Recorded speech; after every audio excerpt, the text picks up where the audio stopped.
이 새벽 말씀이 은혜와 축복이 되시길 기원합니다. 우리 2권의 나머지 이 다윗의 시들은 구조가 거의 비슷합니다. 고난 중에 있어서 하나님이 나를 어떻게 도우셨는가에 대한 내용이어서 많이 좀 건너뛰고 오늘은 이제 3권으로 들어갑니다. 이게 시편 150편 중에 1권, 2권, 3권 이렇게 좀 나뉘어지는데요. 오늘 본문의 말씀은 아삽의 시로 되어져 있고요. 이 아삽이라는 건 이 사람은 이제 평민이죠.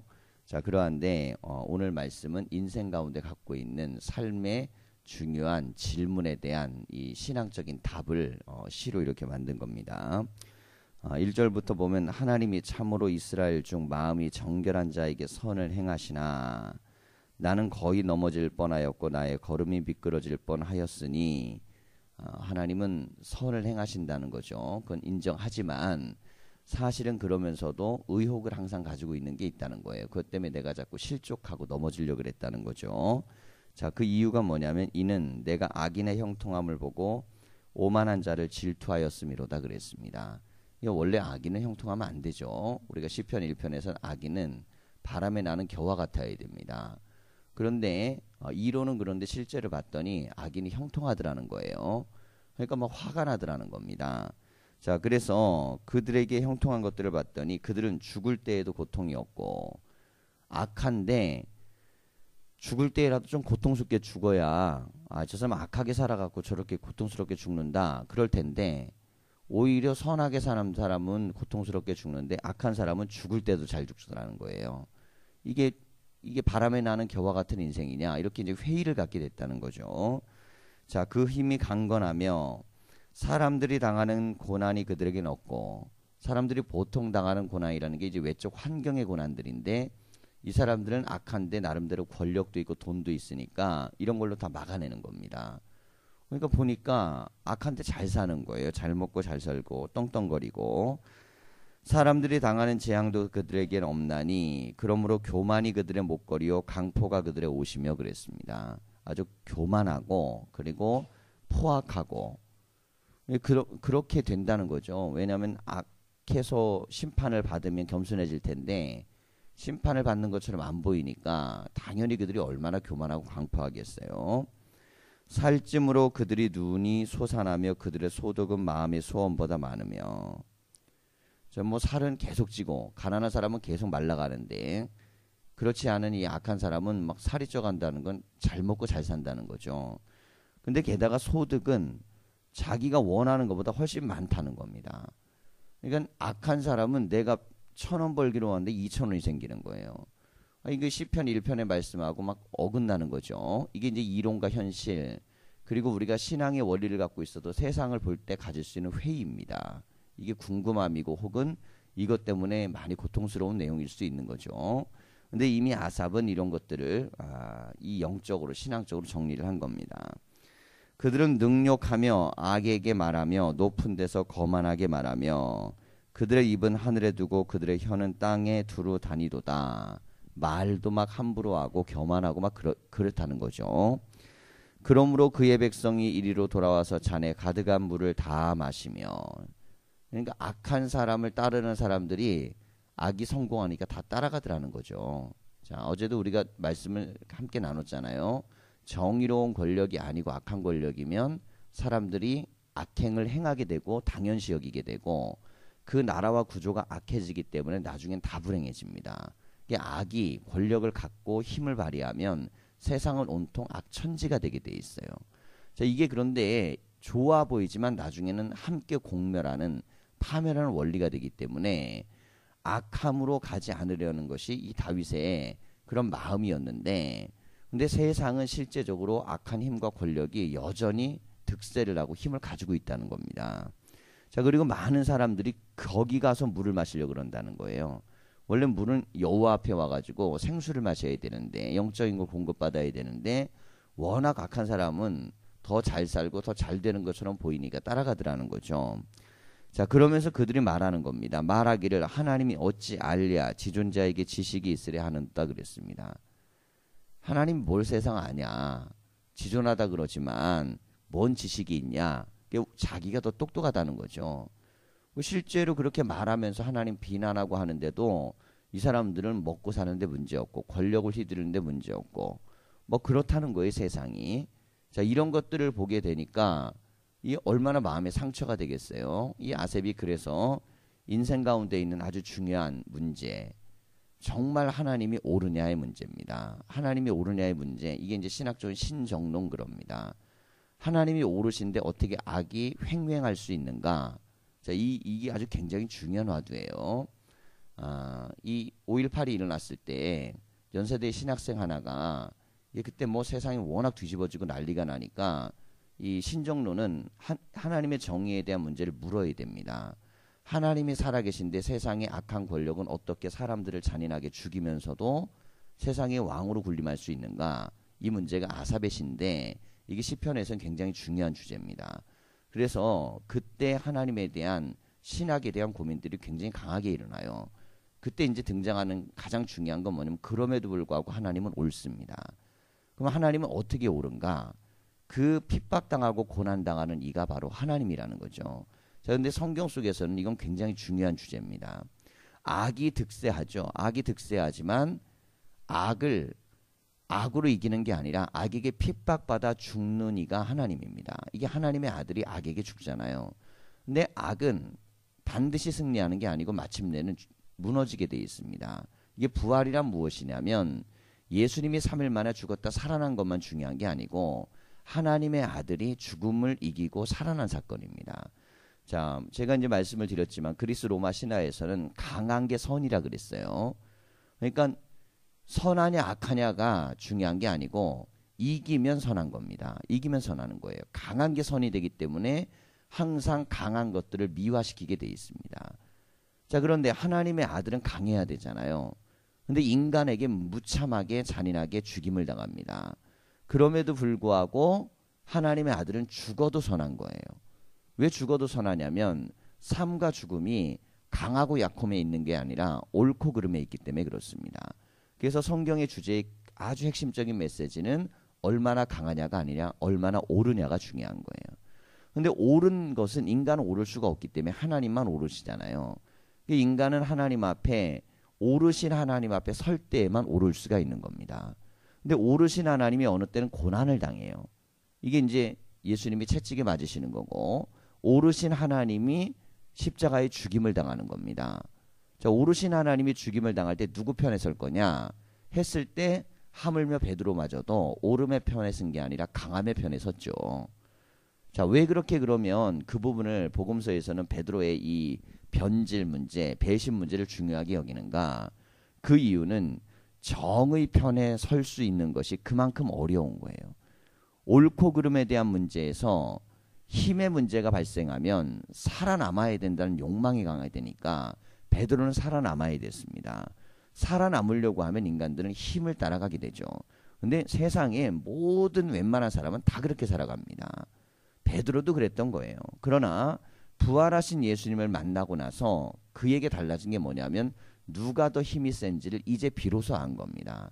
이게 부활이 뭐냐면 죽음을 이기는 하나님의 권세인데 아무리 악한 권력이라 할지라도 죽일 수는 있으나 죽인 자를 살릴 수는 없고 그리고 그들은 핍박할 수는 있으나 고난당하는 자가 가지는 기쁨을 누릴 수가 없습니다. 베드로가 불과 3, 4일 만에 완전히 변화된 사람이 될 수 있었던 이유는 그가 옳고 그름의 문제를 단순히 회개했기 때문이 아닙니다. 그가 정말 어떤 것이 강한 힘인지를 경험했기 때문이에요. 그것은 무엇이냐면 모든 권세, 이 권세라는 게 권력이거든요. 모든 권력 중의 권력은 죽음을 이기는 하나님의 권력임을 알게 된 겁니다. 그러면서 예수님이 오르심에도 불구하고 십자가를 지신 위대한 일에 대한 깨달음을 얻고 그리고 나서 마가에게 가르쳐 쓰게 한 복음서가 마가복음이고 그 이후의 복음서들은 모두 마가복음의 영향을 받습니다. 우리가 이 신앙과 믿음에 있어서 아주 중요한 원리, 얼마나 강한 편에 설 거냐가 아니라 얼마나 옳은 편에 설 것이냐, 이게 굉장히 중요합니다. 자, 루터가 종교개혁을 했죠. 그리고 나서 불렀던 시가 노래가 됐습니다. 내주는 강한 성이요. 이게 굉장히 위대한 곡이 됐죠. 내주는 강한 성이라 그랬습니다. 그러니까 여기서 강하다는 것은 악한 것을 이기는 강함입니다. 근데 지금 루터는 이제 핍박당하고 고통당하잖아요. 그럼에도 불구하고 그는 오른편에 서 있기 때문에 핍박은 정당한 것이고 고난은 의로운 거라는 거예요. 자, 옳은 것이냐 강한 것이냐 두 개가 함께 합쳐지는 경우는 딱 하나밖에 없습니다. 하나님밖에 없습니다. 하나님은 오르시면서도 강하신 거예요. 오르시면서도 강하신 하나님이 이 땅에서 하나님의 뜻들을 펼쳐나갈 때 보면 세상이 우리가 생각하는 거하고 전혀 다르게 될 수도 있다는 거죠. 이게 사람의 세상을 봤더니 강한데 옳지 않은 사람들이 막 잘 먹고 잘 사는 세상이에요.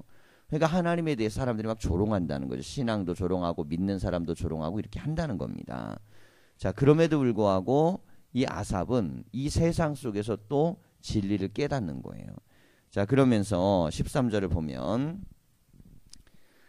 내가 내 마음을 깨끗하게 하며 내 손을 씻어 무죄하다 한 것이 실로 헛되도다.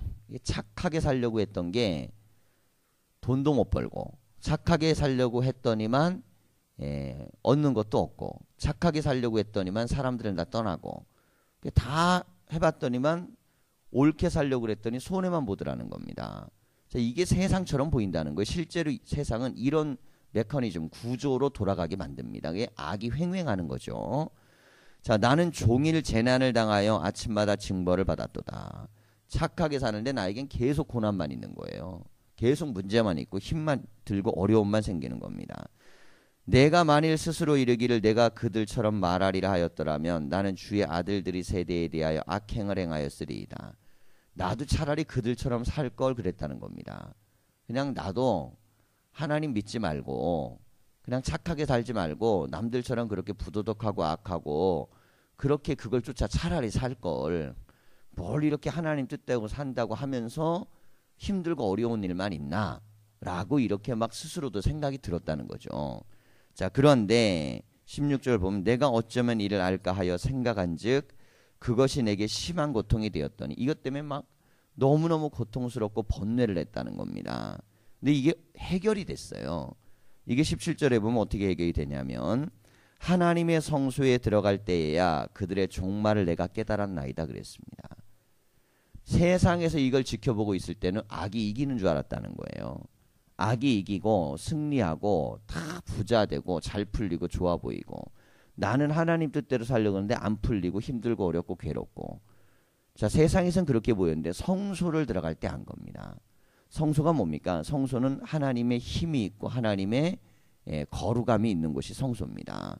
자, 이것은 무엇이냐면 이게 세상에서 행복이라는 것이 그게 인간에게 전부가 아니구나 라는 걸 알게 되는 거죠.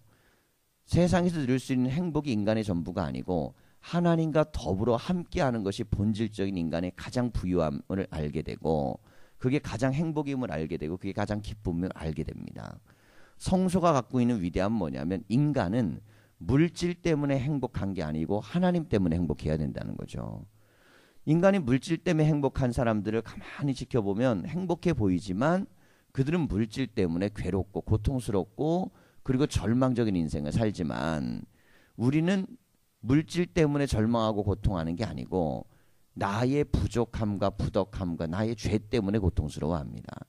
그러니 하나님 안에 들어가는 사람은 내가 좀 세상에선 돈 많이 없어도 주님 안에 인생의 부유함과 행복을 느끼고 사는 거고 세상 사람들이 누리는 권세와 힘을 갖고 있지 않아도 하나님 앞에 가면 하나님 안에 하나님의 자녀로서의 권세를 누리고 행복과 은혜를 누린다는 겁니다.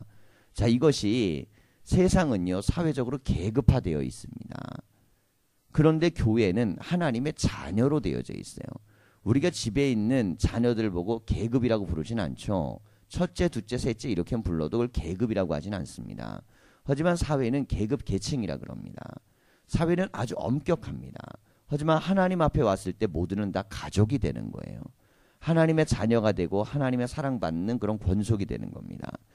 자, 그러면서 주께서 참으로 그들을 미끄러운 곳에 두시며 파멸에 던지시니 그들이 어찌하여 그리 갑자기 황폐되었는가 놀랄 정도로 그들은 전멸하였나이다 그랬습니다. 악한 사람이 잘 되는 것처럼 보여도요 마침내 어느 날에는 그들의 중심을 가만히 봤더니만 그들 안에도 황폐함이 있고 절망이 있고 불안이 있고 고통이 있더라는 거예요. 여러분 어떤 사람이든 다 인간은요 똑같은 심리의 상태가 있습니다. 불안이라는 게 있어요. 미래에 대해서 끊임없이 불안해하고 자기 자신에 대해서 두려워하고 삶에 대해서 무서워합니다. 부잣집일수록 불안해하는 거예요. 여러분 웬만한 집들은요, 시골에 있는 집들은 대문 열고 살잖아요. 부잣집은 대문을 절대 열고 못 삽니다. 왜냐하면 늘 그걸 지키고 보호하고 해야 된다는 거예요. 자, 이런 어떤 삶의 방어 장치는 눈에 보이는 집에만 있는 게 아닙니다. 그 사람의 삶 자체가 항상 그렇게 되게 돼 있어요. 그러니 많은 것을 소유해 갖고 큰 차를 타고 좀 좋은 식당에 가고 조금 더 좋은 옷을 입을 수는 있어요. 여러분 그런데 춥지 않으면 되는 거고 배고프지 않으면 되는 거고 그냥 발 뻗고 살 수 있으면 되는 거예요. 그것이 더 넓고 더 비싼 거 먹고 더 비싼 옷 입는다 그래서 그 사람이 이걸 행복으로 느끼고 있다는 것 자체가 불행입니다. 인생에 대한 행복은 어디에서 와야 되면 심령에서 와야 됩니다. 마음이 평안해야 돼요. 마음이 평안하고 행복하고 기뻐야 됩니다. 그러니 사람들이 이게 좀 재물 좀 있는 사람들은 전부 다 찾아 나서는 게 뭐냐면 어떻게 하면 내 마음이 좀 편안해질 수 있을까. 마음이 편안해지기 위해서 또 수도 없는 방식으로 돈을 써보는 거예요. 근데 마음의 평안이 돈 쓴다고 되는 거 아닙니다. 쇼핑한다고 되는 거 아니고 다른 어떤 즐거운 거 놀이한다고 되는 거 아니고 마음의 평안은 어떻게 되냐면 하나님 안에 거할 때 오는 겁니다. 인간이 본질적으로 만들어질 때 물질로 만들어졌지만 하나님이 생기를 불어넣어서 하나님의 기운이 들어올 때만 평안하게 되어져 있어요. 우리가 하나님 앞에 올 때, 하나님 은혜 앞에 올 때, 하나님의 전 앞에 올 때는 어떤 모습이라도 하나님이 공급해 주신 은혜가 있는 겁니다. 자, 이게 어떤 원리하고 똑같은 거냐면 이런 거예요. 자, 우리가 예를 들어 가지고 최고 경차 티코를 타든 최고 비싼 차 에쿠스를 타든 넣는 기름은 똑같은 겁니다. 넣는 기름은 똑같은 거예요. 그러니까 우리가 하나님 앞에 왔을 때 어떤 사람은 가난할 수도 있고 어떤 사람은 부유할 수도 있잖아요. 그런데 차에는 휘발유를 넣어야지 물을 넣을 수는 없잖아요. 그럼 다 망가지는 겁니다. 겉은 번드르해도 속이 망가지면 별 볼 일 없는 건데 우리의 영혼은 하나님의 은혜가 우리 안에 들어와야 됩니다. 그럼 내 형편이 어떤 차, 뭐 어떤 사람은 경차일 수도 있고 어떤 사람은 고급차일 수도 있겠지만 하나님은 그 즉시 우리가 주님께 나오면 뭘 공급하면 은혜를 공급하시는 겁니다. 근데 이 은혜란 세상이 갖고 있는 부유함이나 세상이 갖고 있는 어떤 강함이나 권력이 줄 수 없는 것들이고 오히려 그들이 목말라 하는 것이고 고통스러워하는 것들입니다. 근데 이것들을 주님께서 우리에게 주시는 거죠. 이게 바로 하나님의 전이 주신 위대함입니다. 그러니까 하나님의 전은 그래서 행복해야 되는 거예요. 세상에서 사는데 악인이 부자고 권력 다 누리고 세상에서 살면 막 화가 나고 분노가 나고 속이 상하는데 교회까지 왔는데 교회에서 내가 행복을 누리지 못한다. 그게 가장 불행한 상태입니다. 그러니까 세상은 불행하고 힘들고 어려워도 하나님의 성소와 성전은 내 안에서 깨달음을 줘야 됩니다. 세상은 이래도 교회는 달라야 되고 세상이 누리는 것과 교회에서 누리는 은혜와 행복이 달라야 되기 때문에 성소는 하나님의 말씀만이 왕성해야 됩니다. 이게 하나님의 권능과 능력이죠. 자, 그러면서 19절 20절에 보면 주여 사람이 깬 후에는 꿈을 무시함같이 주께서 깨신 후에는 그들의 형상을 멸시하시이다 그랬습니다. 꿈꿀 때는 꿈이 대단하지만 꿈 꾸고 나면 에이 꿈이네 그러고 만다는 거죠. 인생이라는 게 그런 거라는 거예요. 아무리 잘난 체하고 별의별 일 다 있어도 사람이 죽은 후에는 하나님의 심판대 앞에 서는 것이고 하나님 악하게 살아갔고 여기서 권력을 누렸다. 그 악에 대한 그 심판은 반드시 있는 겁니다. 사람이 하나님 앞에 온전히 서고 믿음으로 설 수 있는 것 이게 이제 우리에겐 가장 큰 복이라는 거예요. 악이 강성해지는 걸 그래서 부러워하거나 질투하지 말아라. 이게 구약에서는 굉장히 중요한 신정론입니다. 왜냐하면 악이 강해져도 하나님은 오르시다는 거예요. 왜냐하면 악은 마침내 심판을 받기 때문에 그렇습니다. 우리가 그래서 늘 하나님 편에 의로운 편에 은혜 편에 서야 되는 이유는 하나님이 그쪽에 서 계시기 때문이에요. 신앙은요 누구 편에 설 건가를 결단하는 겁니다. 여호수아가 이제 땅 분배를 다 하고 나서 그리고 나서 이스라엘 백성에게 마지막으로 이제 묻잖아요. 나와 나의 집은 하나님만 섬길 것인데 너희들은 어떻게 할 거냐. 그 백성들이 우리도 하나님만 섬기겠습니다. 그럽니다. 자, 여기에서 신앙에 있어서 중요한 게 뭐냐면 어느 편에 설 건가 중요하다는 거죠. 사람은요 세상에서 힘 있는 사람 편에 서는 것이 살 수 있는 길처럼 보이지만 사람에게 힘 있는 사람이 나에게 망하는 쪽일 수도 있어요. 왜냐하면 하나님이 그 사람 편에 안 서 계시면 그럼 나는 망하는 편으로 가는 겁니다. 자, 사람은 돈 있는 사람 따라다니면 뭔가 풀릴 것 같지만 문제는 하나님이 그 편에 안 서게 있으면 같이 망하는 겁니다. 그러니까 우리는 하나님 편에 설 것이냐 세상 편에 설 것이냐 둘 중에 하나를 반드시 선택을 해야 됩니다. 그래서 우리는 사람 소리에 자꾸 귀를 기울이면 안 되고 하나님의 말씀에 귀를 기울이고 하나님이 주신 은혜를 바라봐야 됩니다. 다윗이 위대한 이유는 뭐냐면 다윗은 홀로 있고 고통스럽고 절망하고 어떤 상황 속에서도 사람의 소리로 자기의 마음이 흔들리지 않고 오직 하나님의 말씀으로 그는 굳건히 섰어요. 자, 그걸 표현하기를 반석이요 그랬습니다. 여호와는 반석이요. 하나님의 말씀이 모래알처럼 느껴졌다 그러면 어떻게 인생을 견뎠겠습니까? 사람들이 수많은 사람이 그러는 거예요. 너 사울에게 잡혀 죽을 거다. 도망해도 소용없다. 넌 인생 끝났다. 빨리 투항하는 게 낫다. 수많은 사람들이 다윗에게 그렇게 이야기하고 주변에서 말하고 하는 상황 속에서도 다윗은 무엇을 믿었냐면 하나님이 나를 왕으로 세워준다고 했다. 하나님이 나를 왕으로 세워준다고 약속했기 때문에 어떤 사람이 뭐라 그래도 나는 왕 된다. 이 믿음을 붙든 겁니다. 그러니 하나님이 사무엘을 통하여 다윗에게 먼저 기름을 붓지 않았다면 다윗은 흔들렸을 거예요. 근데 다윗은 하나님이 사무엘을 보내신 사건, 그 하나의 사건이 그 후에 있는 모든 군환을 이기게 했던 근원적인 힘입니다. 왜냐하면 하나님이 내 편에 계시니까 나는 하나님 편에서 그냥 가겠다는 거예요. 그랬더니 때가 되니까 하나님이 역사를 만드시는 겁니다. 여러분 세상이 무엇이라 하든 사람들이 무엇이라 하든 하나님이 나에게 무엇이라고 하는지가 중요한 겁니다. 하나님의 소리가 들리면 세상 소리를 극복할 수 있는 거고 이기는 거예요. 자, 그런데 이런 마음이 이제 아삽에게 들었다는 거죠. 자, 그러면서 내 마음이 산란하며 내 양심이 찔렸나이다.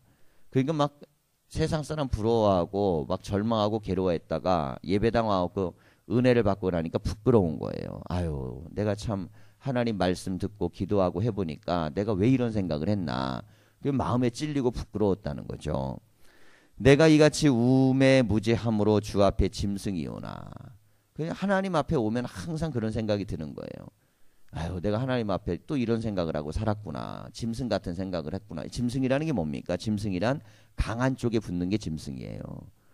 우리는 세상적인 것만 보고 살면 안 된다는 겁니다. 하나님 앞에 와서 내가 사람이 돼야죠. 자, 내가 항상 주와 함께하니 주께서 내 오른손을 붙드셨나이다. 주의 교훈으로 나를 인도하시고. 보십시오. 세상은 물질과 권력으로 인도하지만 하나님 뭘로 인도하세요? 말씀으로 인도하는 겁니다. 후에는 영광으로 나를 영접하시리니 하늘에서는 주의 누가 내게 있으리요 땅에서는 주밖에 내가 사모할이 없나이다. 내 육체와 마음은 쇠약하나 하나님은 내 마음의 반석이시여 영원한 분기시라. 자, 마음과 육체가 쇠약하다고 하는 거 보니까 몸도 지치고 힘들고 굉장히 마음도 지치고 힘든 상태입니다. 자, 그런데 아무리 그런 상태를 할지라도 하나님은 내 마음의 반석이시여 영원한 분기시라는 거예요. 그래서 세상은 힘으로 사는 게 아닙니다. 말씀으로 사는 겁니다. 힘이란 건 약해질 수도 있고 잘못될 수도 있고 무너질 수도 있지만 하나님의 말씀이 힘이 되는 사람은 독수리 날개치듯 올라가는 겁니다. 그러니까 하나님의 말씀이 힘이 돼야지 세상의 힘이 되는 사람은 그 힘 믿다 다 무너지는 겁니다. 예수 믿는 사람들도 신앙생활하면서 많이 무너지는 이유가 뭐냐. 무너지는 많은 요인 중에 하나가 자기 자신 믿다 무너지는 경우가 대부분입니다. 올무가 자기에게 있어요. 이게 뭐냐면 자기 힘을 믿는 거죠. 근데 하나님의 말씀을 믿으면 그런 반석 위에 설 수 있는 겁니다. 하나님은 내 힘을 반석 위에다 올려놓는 거예요. 내 힘이 아무리 강해도 반석 위에 설 때만 의미가 있는 겁니다. 힘이 강해질수록 반석이어야 돼요. 건물이 높이 올라가고 큰 건물을 짓는다고 생각을 해보십시오.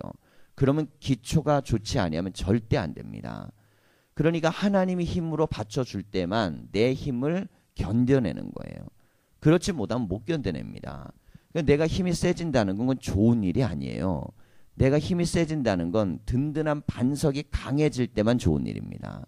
그러니까 하나님 믿음이 강해지고 하나님 은혜가 강해지고 하나님의 뜻이 강해질 때만 내가 강한 것이 복이 되는 것이지 하나님의 믿음과 은혜와 신앙은 약한데 나만 강해진다. 그러면 무너지게 돼 있습니다.